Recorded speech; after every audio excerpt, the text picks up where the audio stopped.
The vending machine on the third floor had been broken for 2 weeks, and somehow that felt like the most honest thing in the entire hospital. Mildred fed it a crumpled dollar anyway, out of habit more than hope, and watched the bag of pretzels hang in the coil, refusing to fall. She didn't hit the machine. She didn't have the energy left for anger at inanimate objects. She just stood there in the flickering hallway light, in scrubs that hadn't been properly cleaned in 3 shifts, and let herself have 10 seconds of nothing. 10 seconds was all she could afford. Bed 14 was crashing. By the time she reached the room, the monitor was already screaming, and Dr. Alvarez was calling for epi. Mildred fell into rhythm without thinking. Compressions, count, switch, compressions. The kind of motion her body knew even when her mind had checked out hours ago. This was her 4th double in 5 days. She had stopped trying to remember what day it actually was. They got bed 14 back. Sinus rhythm, weak but holding. Alvarez exhaled, peeled off her gloves, and gave Mildred the kind of look that passed between people who'd seen too many almosts to feel triumphant about the ones that worked out. "Go home, Voss," Alvarez said. "You look like you're about to become a patient." "Can't," Mildred said, picking up Dad's prescription on the way out. "Pharmacy closes at 9. Alvarez didn't ask which prescription. Everyone on the floor knew. Everyone had stopped asking how the transplant fund was doing too, because the answer hadn't changed in months. Not enough, not close, not in time. The pharmacy line moved like wet cement. Mildred stood behind a man arguing about a copay and counted the ceiling tiles to keep from doing the math she already knew by heart. $43,000. That was what stood between her father and a place on the active list that actually meant something. Instead of a name buried so far down, it might as well have been written in pencil and erased. She'd sold what there was to sell, maxed what there was to max, picked up so many extra shifts that her own apartment had become a place she visited rather than lived in. None of it had moved the number more than a few $100s in either direction. Her phone buzzed against her hip. Unknown number. She almost let it go to voicemail. Almost. Except unknown numbers had started meaning collections agencies. And collections agencies were currently the only people returning her calls quickly. "This is Mildred?" "Miss Voss." A man's voice. Clipped. Professional. The kind that came preloaded with a law degree and a corner office. "My name is Donald Whitfield. I represent a client who'd like to discuss a private business proposal. Are you available to meet tomorrow?" "Depends who's asking. And why?" "My client prefers to explain in person. I can tell you it concerns a 6-month arrangement compensated at $10 million. Full terms outlined in an NDA you'd review before any commitment."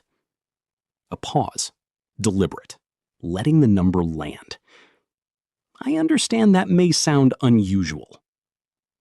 Mildred almost laughed. Almost hung up. 3 years on the floor had taught her exactly what unsolicited offers from strange men with lawyers usually turned out to be, and none of those things ended with her coming out ahead. "Unusual's one word for it," she said. "What kind of arrangement needs $10 million and an NDA?" "My client would prefer to explain that himself. I can tell you his name, if it helps you decide whether to take the meeting." A beat.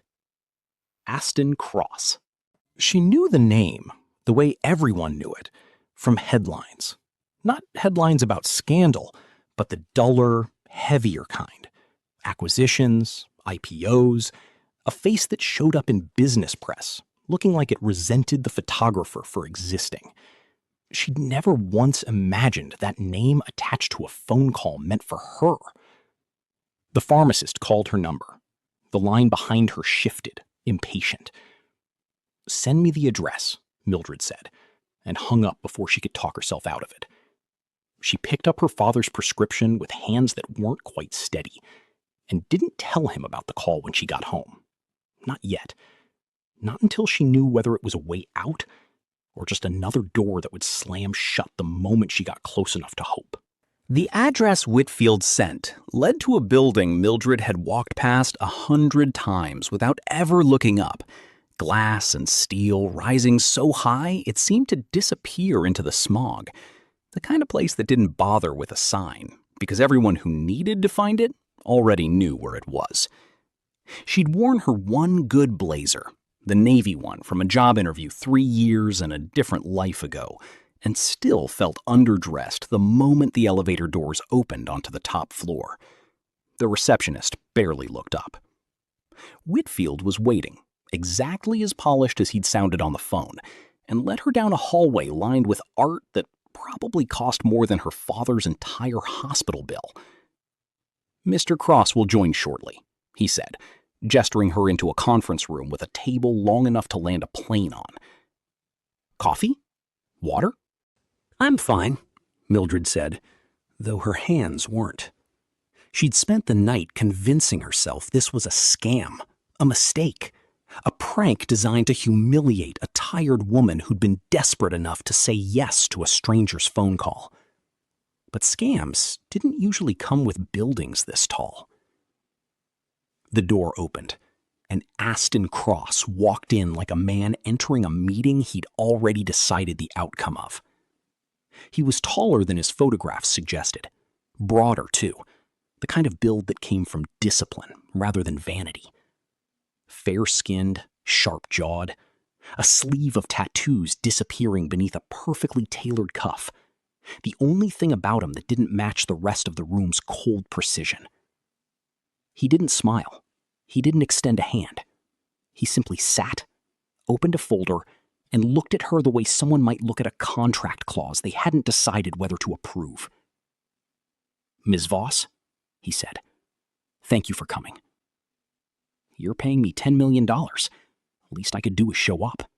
A flicker, not quite a smile, crossed his face and vanished just as fast. "I appreciate someone who doesn't waste time pretending this is normal. It's not normal. So why don't you tell me what it actually is?" Whitfield slid a folder toward her, but Aston held up a hand, stopping him. "I'll explain it myself." He folded his hands on the table. "I need a wife. For 6 months. Public appearances, a shared residence, the appropriate paperwork to satisfy certain corporate requirements. In exchange, $10 million. Paid in full, regardless of how the 6 months go. As long as you uphold the terms of the NDA. What corporate requirements need a wife? That's not something I'm prepared to discuss today. Then I'm not prepared to sign anything today." For a moment, neither of them moved. Whitfield's pen hovered, uncertain whether to write anything down. Mildred held Aston's gaze, refusing to be the first one to look away, even though every instinct told her she was outmatched in a room like this. Finally, Aston exhaled, something almost like respect settling into his expression. "Fair enough." He nodded to Whitfield, who produced a second, thinner document. "This is a preliminary NDA. It allows me to tell you more without risking exposure. Sign this, and I'll explain the rest." Mildred scanned the page. Dense, but not unreasonable. Her hand hesitated over the pen only a second before she remembered the pharmacy line, the stuck vending machine, the number that hadn't moved in months, no matter how many doubles she picked up. She signed. Aston watched her do it, something unreadable passing behind his eyes. Relief, maybe? Or its opposite. "There's a clause in my father's estate," he said, finally. "An heir clause. If I don't marry and produce a legitimate successor within a defined window, controlling shares of Cross Industries default to my brother. I have no interest in marrying for love, and no time to pretend otherwise. I need someone who understands this is a transaction, not a relationship. And the 6 months? Long enough to satisfy the board. Short enough that neither of us has to pretend longer than necessary. Mildred studied him. The careful stillness of a man who'd clearly rehearsed this speech more than once, maybe to himself, in mirrors, in the dark. There was something underneath the precision, something he wasn't saying. She filed it away, without naming it yet. 10 million, she said. Up front or at the end? Half at signing, half on completion. She thought of her father's name buried on that list, of the number that had haunted every shift for months, of the look on Alvarez's face when she said go home, like home was still something Mildred had time for. I want it in writing that the money isn't contingent on anything beyond the 6 months and the NDA. No performance clauses, no conditions on how convincing we are in public. Whitfield slid the final contract across the table. Mildred read every line this time, slower, more carefully, aware that whatever she signed next couldn't be undone by regret. Aston watched her read it without a trace of impatience, as if he respected the caution more than he wanted to rush her past it. When she finally signed, the room felt different, heavier, in a way that had nothing to do with the money. 6 months, she said, sliding the pen back across the table. 6 months, Aston repeated, and for the first time, something almost like uncertainty crossed his face, gone before she could be sure she'd seen it at all. The wedding wasn't a wedding so much as a transaction with flowers. Mildred stood in a dressing room at the back of a private estate she'd never visited before today, staring at a woman in the mirror who barely looked like her. Hair swept into something elegant and severe, a gown the color of bone-white silk that probably cost more than a year of her salary, makeup applied by a stylist who'd introduced herself only as Renata and said almost nothing else. "You look beautiful," her father said from the doorway, leaning heavily on his cane, the oxygen tube tucked discreetly beneath his collar. He'd insisted on coming, even though the doctors warned against the exertion, even though Mildred had begged him to stay home and rest. "Dad, you didn't have to." Watch my daughter get married? I wasn't about to miss that, deal or not. He smiled, but it didn't quite reach his eyes. You don't have to do this, you know? Whatever this is, we'll figure something else out. There isn't a something else, Dad. She turned to face him fully, voice softer than she meant it to be. This is the something else. He didn't argue. They both knew the truth sitting underneath the silk and the flowers, that this wasn't a wedding born of love, but of a number on a transplant list that wouldn't move any other way. A knock came at the door. 5 minutes, Miss Voss, Whitfield's assistant said through the wood. The ceremony itself took 11 minutes. A small, sterile hall. No guests beyond a notary, 2 witnesses Mildred had never met, and her father seated in the front row in a wheelchair he hadn't needed when he arrived, but accepted gratefully by the end. No music, no flowers beyond the single arrangement on the altar, chosen, she suspected, by someone on Aston's staff rather than Aston himself. Aston stood waiting at the end of the aisle in a black suit that fit him with the precision of armor, his expression unreadable in a way that had started to feel less like coldness and more like control. When she reached him, he didn't reach for her hand the way grooms did in the videos she'd watched as a teenager, daydreaming about a wedding nothing like this one.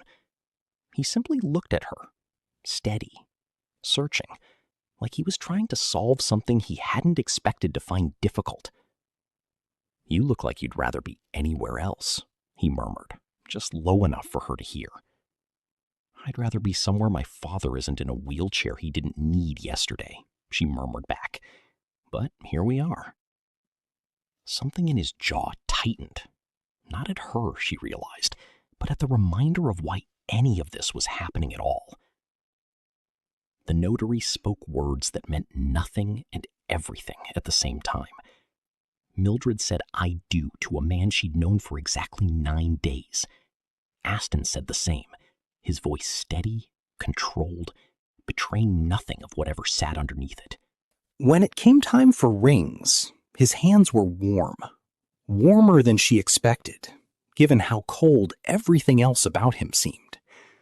He slipped the band onto her finger with a careful precision, like a man handling something he was afraid of breaking. And for one unguarded second, his eyes lifted to hers and held there a beat too long to be nothing. "Cross," the notary announced. "You may—" The doors at the back of the hall slammed open. A man Mildred didn't recognize strode in, dressed sharp enough to belong here and furious enough to make it clear he hadn't been invited. Tall, lean, a leaner echo of Aston's bone structure, with none of his restraint.